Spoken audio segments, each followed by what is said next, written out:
Et donc, si on vient la perturber, si on vient mettre de l'eau froide là où il y avait de l'eau chaude, bah du coup tout reste en bas, il n'y a plus de courant, ça se met plus en place. Et si on n'a plus de courant chaud qui arrive des Caraïbes sur l'Europe, qu'est-ce qui se passe ?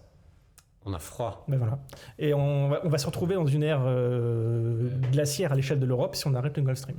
C'est quoi les prédictions ? C'est d'avoir du moins 10 degrés de... C'est pas compliqué, tu vois un peu au Canada, à Montréal, les moins 60 qui se tapent l'hiver, ils sont à la même hauteur que Paris. D'accord, donc la prévision c'est d'avoir une sorte de mini Canada, on va tous manger de la poutine. Voire même plus que ça, parce que il va y avoir d'autres phénomènes tels que l'accélération des contrastes, donc c'est-à-dire que tous les extrêmes vont s'amplifier.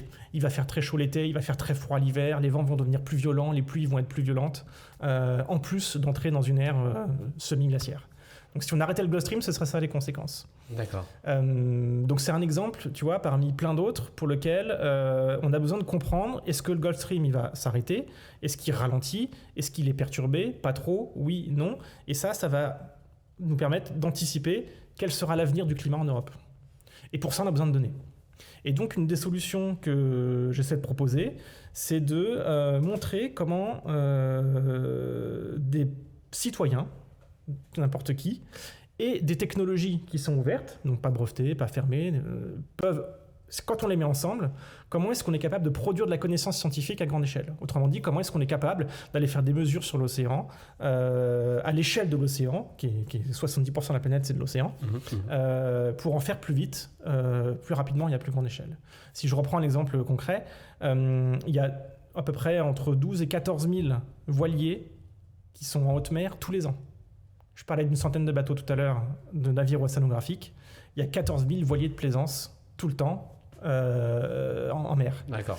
Et il y a à peu près 20 millions de bateaux qui sont sur le littoral et qui sont là et qui demandent qu'une chose, embarquer des instruments, faire des mesures, faire des voyages qui font du sens pour comprendre notre avenir climatique. Donc quand tu disais, je reviens juste sur les 14 000... non, t'as dit oui, c'est ça, entre 12 et 14 000. Donc, qui sont dans des zones de haute mer ou voilà, donc haute mer. Ils font des transatlantiques, des tours du monde, des grands voyages. Ils vont même dans les pôles, certains.